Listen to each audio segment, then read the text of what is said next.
Hola queridos adultos mayores, continuamos con lo que empezamos la semana pasada, que es este sentido de la enfermedad, que el padre Eduardo, bueno, Lalo le digo porque es mi amigo, pero el padre Eduardo Sánchez nos ha estado compartiendo. Entonces vamos a escucharlo con atención y sigamos nutriéndonos de lo que el Señor quiere decirnos a través de él.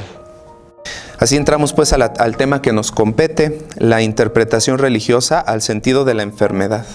No podemos pasar primero al ámbito espiritual sin antes ser verdaderamente humanos.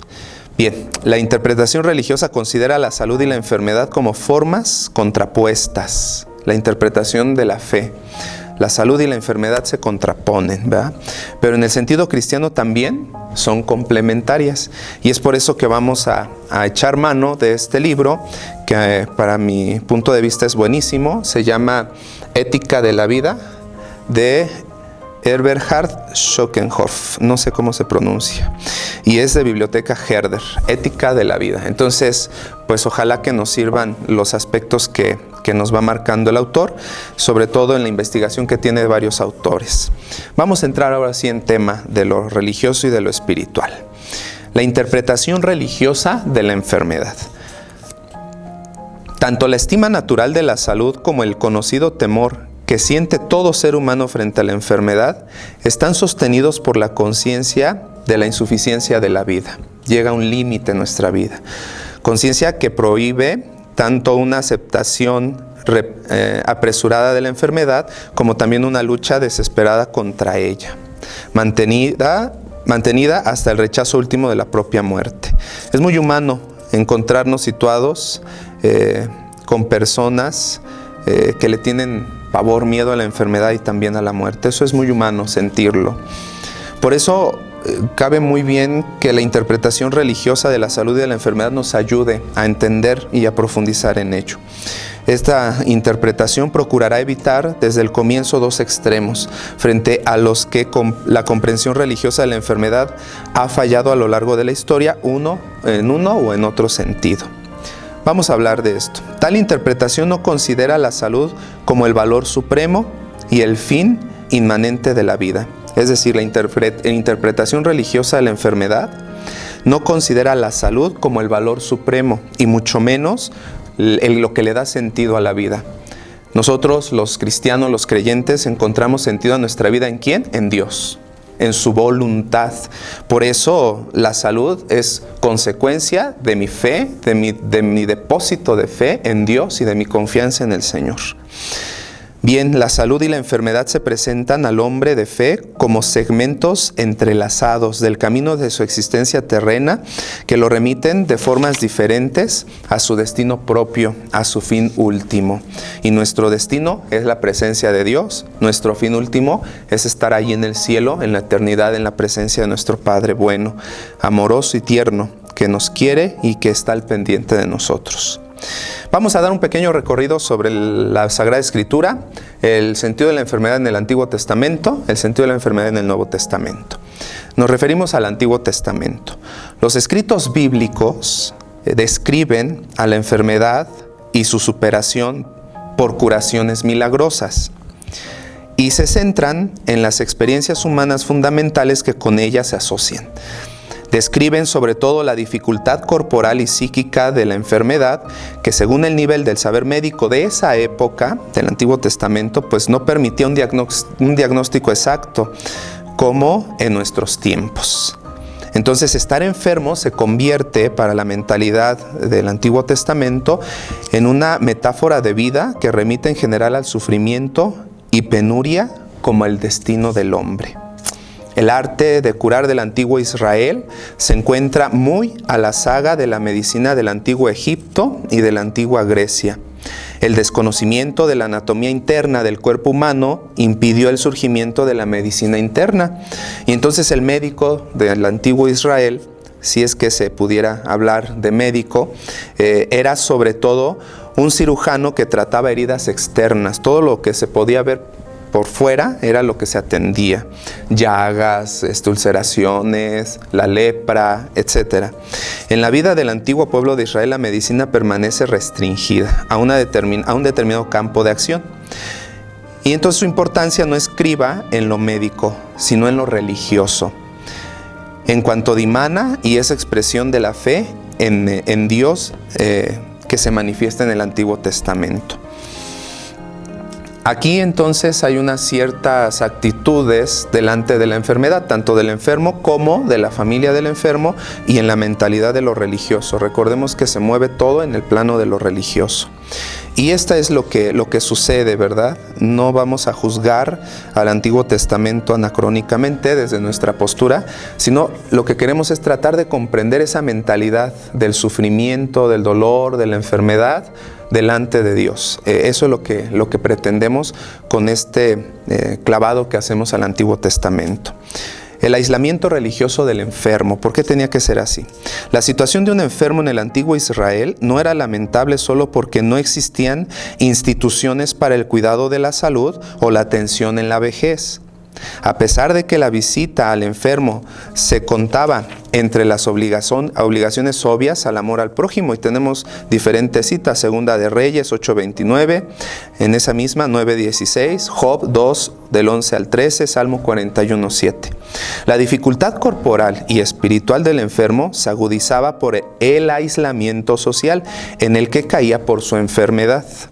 Venía entonces una ideología religiosa que veía la enfermedad de manera inmediata como un castigo de Dios y como una consecuencia de los propios pecados.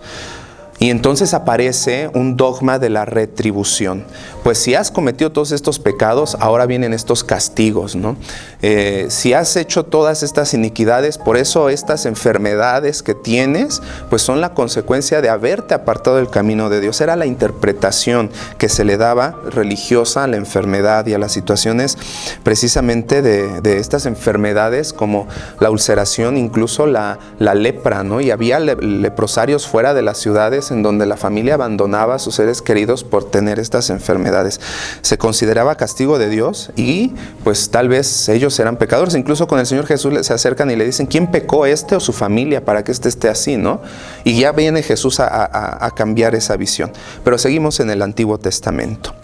Entonces, en esta mentalidad se lleva la ambivalencia, salud y enfermedad, como salvación y perdición. Salud, salvación, enfermedad, perdición. También como bondad e ira.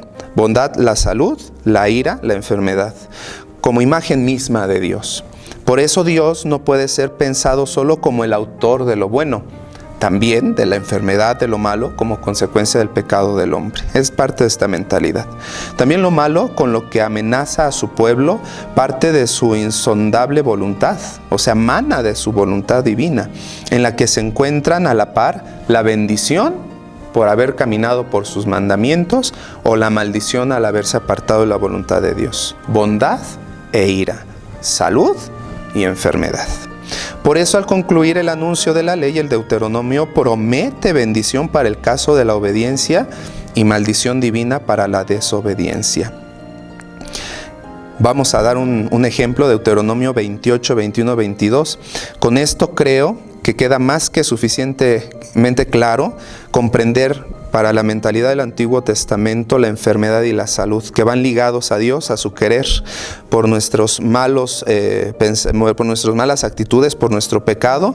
Entonces vienen las obras de la retribución dogmática, que es la que aparece ahí en el Antiguo Testamento. Voy a leer esta cita que acabo de dar para comprender esta magnitud de la situación de la enfermedad en el Antiguo Testamento. Dice Deuteronomio: Yahvé hará que la peste se te pegue hasta que acabe contigo sobre el suelo en cuya posesión vas a entrar. Yahvé te herirá de consusión, de fiebre, de inflamación, de gangrena, de sequía, de maldiu y de tizón, que te perseguirán hasta exterminarte. ¿Qué quiere decir esto? Pues es la sentencia. Si te apartas del camino de Dios, viene por consecuencia pues la enfermedad, y una enfermedad difícil, como ya hemos leído en esta cita del Deuteronomio. Repito, si nosotros juzgamos a este Dios, lo vamos a encontrar como malo, como perverso y demás. No, esta es la mentalidad del pueblo de Israel, esta es la mentalidad del pueblo de Dios, que así asocia la salud y la enfermedad. era parte de su idiosincrasia, de su cultura, de lo que estaban viviendo y también pues de las limitaciones médicas de su tiempo. Pero esta era la visión religiosa del pueblo hacia la salud y la enfermedad, ¿verdad? No olvidemos esto. Cambia todo esto, todo este sentido para poder entrar ahora en lo que el Nuevo Testamento nos dice sobre la salud y la enfermedad. Y la propuesta de Cristo para la salud y la propuesta del enfermo o la actitud del enfermo delante de la propuesta del Señor por la salud. Ahora vamos a enfocarnos, ya dejamos el Antiguo Testamento, sobre el Nuevo Testamento, la enfermedad y la curación en el Nuevo Testamento. ¿Qué es lo que viene en esta comprensión de la salud y de la enfermedad ya en el tiempo de los evangelios? Pues la comprensión neotestamentaria de la enfermedad se distingue de la forma veterotestamentaria. Es muy diferente, hay un abismo.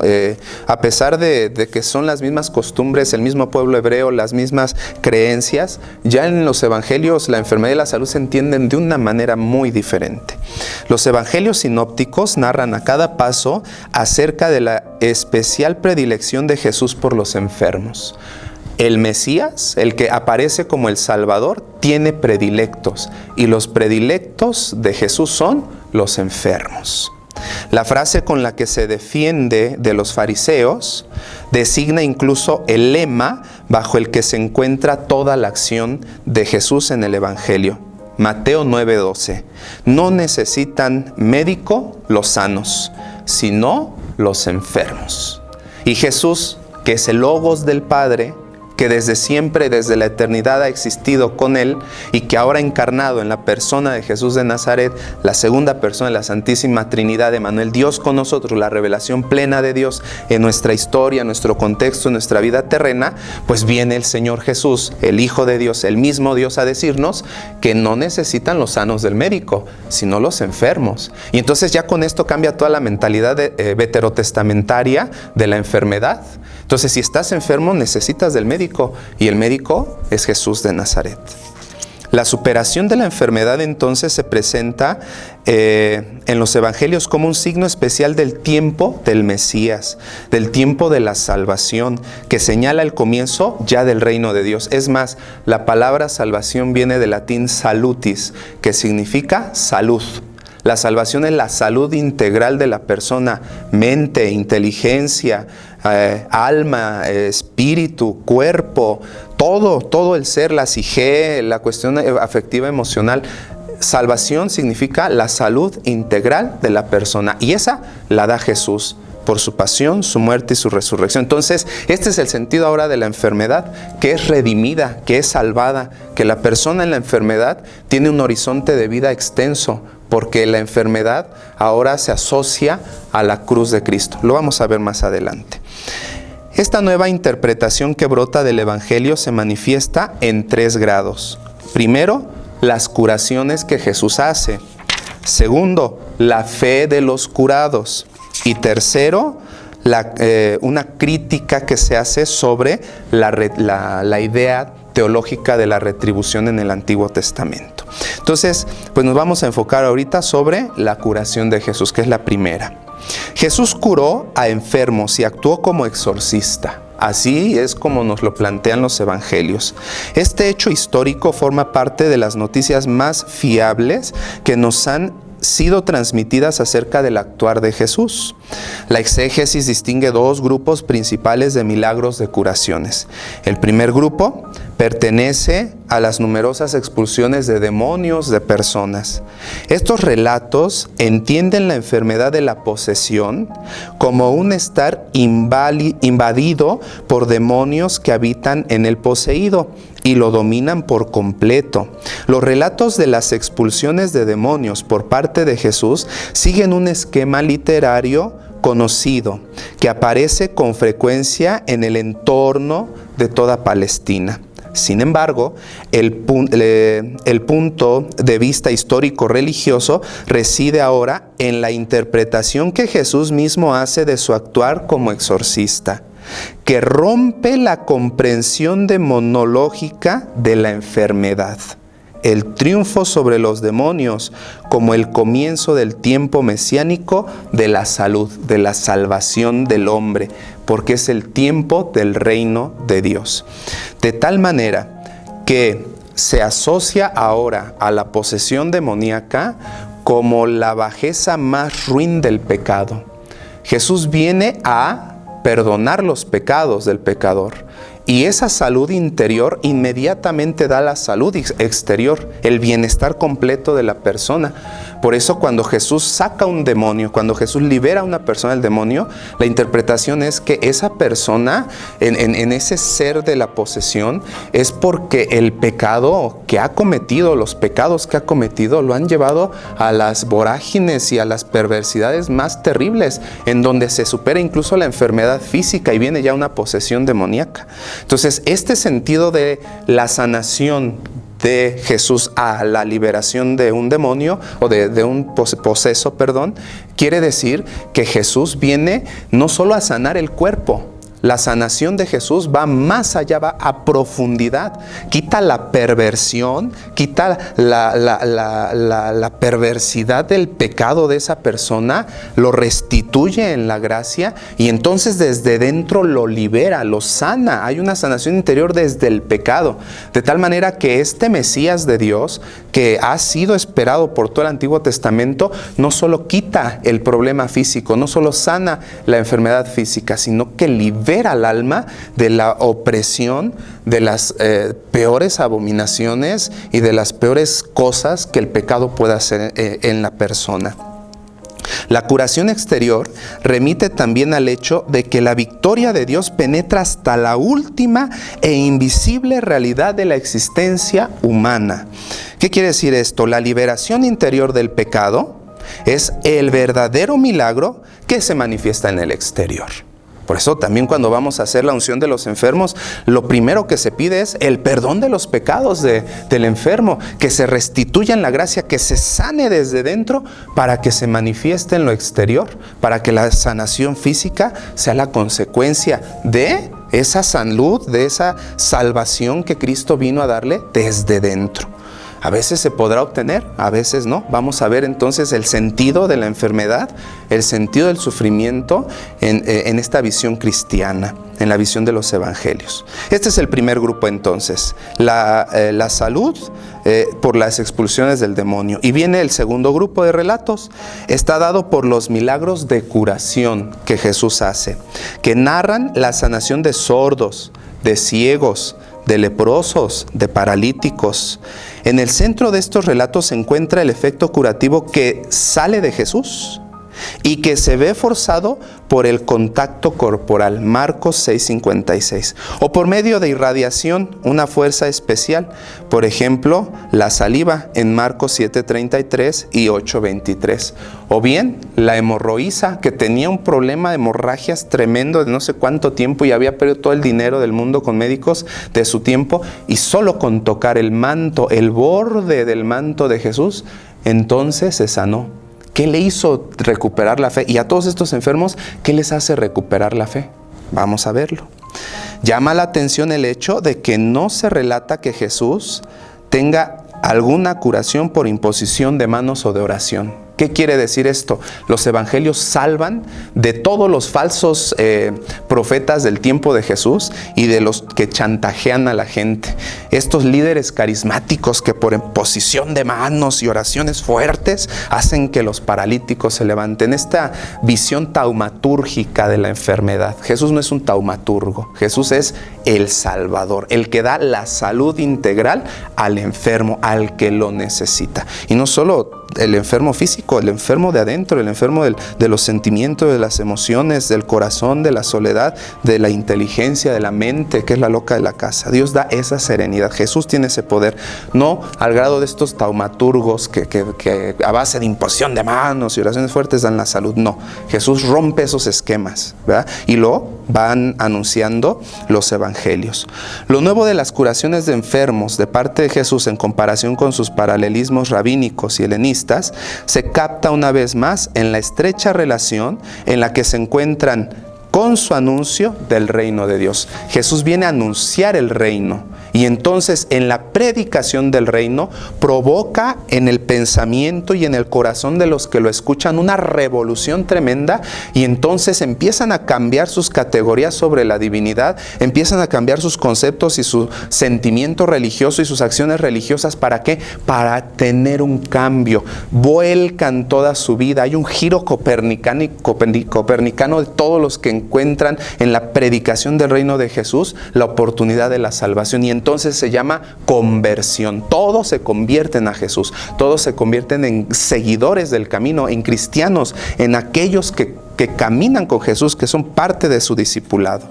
Por eso la predicación del reino antecede la conversión, y a la conversión antecede la curación del enfermo. Sin esa escucha de la prédica del reino, sin la conversión del corazón a Cristo, entonces la sanación pues se seguirá viendo como el Antiguo Testamento la mira. Por ende, las curaciones de enfermos realizadas por Jesús no deben verse solo como representaciones ilustrativas del Evangelio o agregados exteriores al mismo. No, son unos hechos reales, contundentes y fehacientes, manifestaciones, signos que Jesús realiza para manifestarle a los sabios de su tiempo y a los entendidos de su tiempo y a los líderes religiosos de su tiempo que Él, Jesús de Nazaret, es el Mesías esperado por el pueblo y anunciado por Dios. El reino de Dios es entonces la plenitud futura en el tiempo presente de la salvación que se insinúa en la liberación de las dolencias corporales. Esos son los signos del reino. Las curaciones de Jesús remiten en su dimensión corporal a una completa restitución del hombre a sí mismo, a una restauración de la creación caída en el nuevo mundo de Dios de la que participan los que han sido curados. Las narraciones de la curación del Nuevo Testamento son entonces la demostración de que en las acciones del poder salvífico de Jesús se atraviesa el umbral hacia un tiempo nuevo. Tiene un objetivo: invitar a los curados y a todos los circunstantes a aceptar el mensaje del reino de Dios. Los cura, cállense, no digan nada, pero vivan lo que Dios ha hecho con ustedes. Manifiéstenlo con sus obras, con sus pensamientos, con sus palabras. Las curaciones entonces de los enfermos realizadas por Jesús acontecen el inicio corporal de la salvación.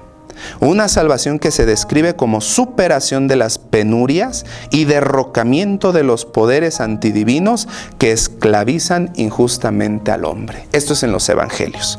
Vamos a hablar ahora de la segunda parte, la fe de los curados, porque esto es importante, ya lo habíamos dicho un poco antes. El segundo rasgo fundamental de la teología del Nuevo Testamento de la enfermedad consiste en que documentan en la fe de los curados la respuesta humana a la acción anticipada de Dios. Antes de que llegue Dios a actuar, por la predicación del reino y la constatación de que Jesús es el Mesías, la conversión que se da a Él, entonces esa fe que antecede a la curación hace posible que el enfermo tenga esa curación. La necesaria relación entre curación y fe que presuponen los relatos bíblicos de milagros no debe entenderse sin más como una relación psicológica en nuestro sentido moderno. La palabra de Jesús a la hija de Jairo o al ciego de Jericó, tu fe te ha salvado, quiere explicar justamente de forma no psicológica la curación inminente y cierta, veraz, que acontece en ellos. Esta se entiende allí como un milagro que solo es posible por la irrupción de la fuerza divina en la debilidad corporal del hombre. La entrada de la fuerza de Dios en nuestra debilidad corporal. Vamos a hablar ahora del centro de la fe del enfermo para obtener la salud. Aquí habrá que poner mucha atención. Como la enfermedad lleva al hombre cerca de la muerte, en la que toda su confianza en sí mismo llega a su fin, la esperanza de la fe se dirige a que en la situación desesperada del enfermo suceda por la fuerza de Dios aquello que en la realidad ya no es posible.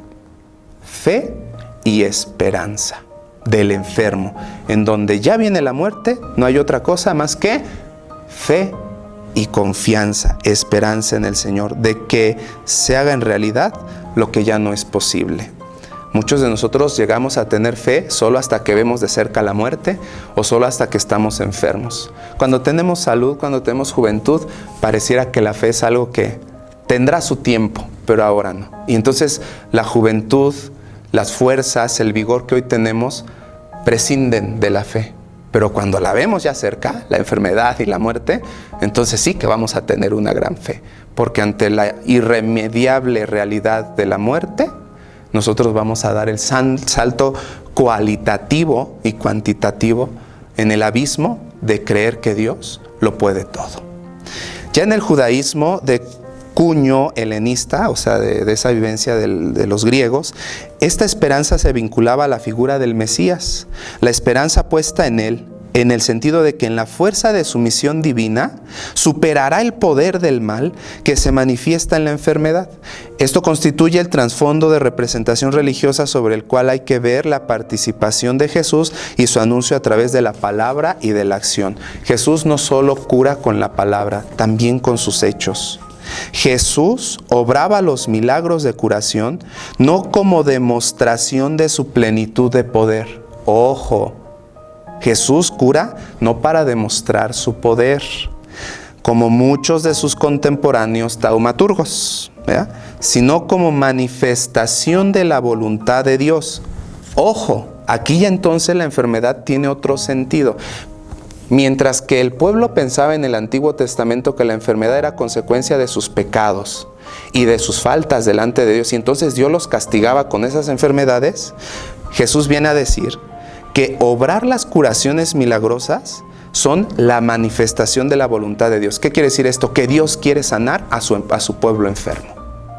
Entonces cambia todo el contexto, toda la mentalidad y todo el sentido de aquello que el pueblo vivía ahora que está viviendo con el Mesías de Dios. Jesús viene a decirnos, la voluntad de Dios es que tengas salud, que estés bien.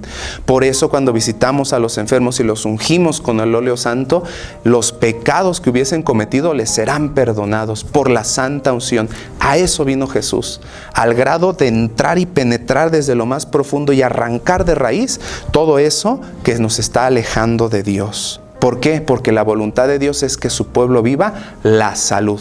Salvación, salud integral. Esto entiende entonces la salvación del hombre de manera integral, como salud de alma y de cuerpo y de espíritu. Con esto terminamos esta parte de la fe del enfermo hacia Jesús. Vamos a hacer una pequeña crítica sobre la retribución desde el padecer con Cristo. Ahora sí, con esto termino. ¿Qué sentido tiene nuestro sufrimiento en la enfermedad?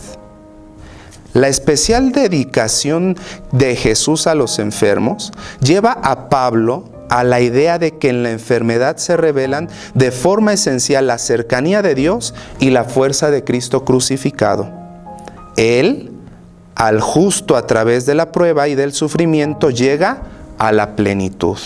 Por eso Pablo interpreta en ella su propia enfermedad, el parecer ya crónico que padeció toda su vida y que le impulsó un grave impedimento en la tarea de su ministerio apostólico. Su enfermedad como de la debilidad y del aguijón de la carne. Gálatas 4, 13, 15. Esta enfermedad que llevo en mi carne es de debilidad y es el aguijón que traigo clavado en mi carne. Pablo le da entonces un sentido de salvación a su enfermedad y además de su intención especial. Pablo reinterpreta con una actitud soberana que desarma. ¿Qué dice? Lo que a los ojos de sus adversarios es una mácula corporal, se torna para él a los ojos de Dios en una distinción especial. Él se complace de su debilidad, pues precisamente en ella se demuestra la fuerza de Cristo. Escribe a los Corintios, 2 Corintios 12, 9. Que ha pedido durante mucho tiempo que el mensajero de Satanás se apartara de él y que su enfermedad ya terminara. Y entonces recibió del Señor respuesta: te basta mi gracia, pues mi poder se manifiesta en la flaqueza. No hay curación solo, la gracia es en sí misma la curación. Por eso me complazco por amor de Cristo en flaquezas, insultos, necesidades, persecuciones y angustias, porque cuando me siento débil, entonces soy fuerte. 2 Corintios 12:10. La gracia de Dios. ¿Qué palabras las de Cristo? Señor, estoy enfermo, siento aquí al demonio, me está tentando el aguijón de la enfermedad, de la muerte, todo lo que estoy viviendo, Señor, por ti. ¿Y dónde estás? Cállate, Pablo. Te basta mi gracia te basta. Pablo llega a esa comprensión solo en la fe en el misterio de Cristo, que en su debilidad fue crucificado, pero que después de su resurrección vive a partir de la fuerza de Dios. A este misterio, cuyo asidero en la realidad histórica estriba en la cruz y la resurrección de Jesús de entre los muertos, somete Pablo toda su vida. A partir de esa fe encuentra una interpretación de su propia enfermedad. La cruz y la resurrección son la fuerza de Dios para llevar mi enfermedad. Por lo tanto, y en síntesis, la enfermedad ya no se presenta como castigo de Dios o prueba enviada por Él para una purificación, sino como una posibilidad excelente para cerciorarse de la cercanía de Dios. Con la enfermedad no se relaciona un objeto destacado de la pedagogía divina, pero en ella el cristiano se sabe en una comunión especial con Cristo sufriente, en la que también su propio sufrimiento adquiere sentido y valor de salvación. Su sufrimiento se convierte en un padecer con Cristo, un padecer que se halla al amparo de la promesa de alcanzar también con Cristo la participación en su gloria. Romanos 8:17. Las curaciones de Jesús, colocándolas en la perspectiva de la cruz, entonces adquieren sentido a nuestras enfermedades y dolencias. Ya voy a terminar. Ya termino. La carta a los Colosenses llega a entender este padecer en el Señor incluso como un complemento que hacía falta aún a los padecimientos de Cristo para el bien de su cuerpo, que es la iglesia. Colosenses 1:24. En lugar de la marginación social del enfermo respecto a la comunidad de los sanos, aparece ahora la idea de que el sufrimiento de los enfermos puede llegar a ser fecundo para la vida de la iglesia. Del mismo modo como a la inversa, la oración y la intercesión de la iglesia ayudan al enfermo a sobrellevar con entereza su enfermedad. Marcos 6:13. ¿Qué quiere decir esto? Cuando el enfermo asume en su carne y en su espíritu la enfermedad y la ofrece a Cristo Redentor, la gracia de Cristo le basta al enfermo para tenerlo todo. Y entonces el sufrimiento personal tiene un sentido de redención y de salvación para la iglesia. Y todos nosotros que gozamos de salud tenemos un deber delante de los enfermos, un cuidado digno. No podemos ver a los enfermos como se veía en el Antiguo Testamento. Son los malditos de Dios, ¿verdad? Por eso están enfermos. No, hoy Cristo nos dice que el enfermo necesita del médico y Jesús es el médico de todos los enfermos. Por eso qué importante es que nuestra enfermedad nosotros estemos cerca de Cristo, cerca de la iglesia, frecuentando los sacramentos, pidiendo el auxilio de la gracia de Cristo, porque solo la gracia del Señor nos basta. Queridos hermanos, yo les agradezco el tiempo y que en estos tiempos de pandemia, de enfermedad, de dificultades, nosotros podamos alegrarnos, sí, de nuestra fe en el Señor, pero sobre todo de que la gracia de Dios nos basta para ser salvos, para tener también la salvación. No solo la salud del cuerpo y del espíritu, de las emociones y de los pensamientos, de los sentimientos, no, la salud completa y la certeza de alcanzar en Cristo y con Cristo la vida eterna, en donde no habrá ni llanto, ni luto, ni desesperación, donde todo es alegría y vida sin fin. Hacia allá vamos y nuestra fe tiene que ser nuestra fortaleza. Que Dios les bendiga y se quede con todos ustedes. Gracias.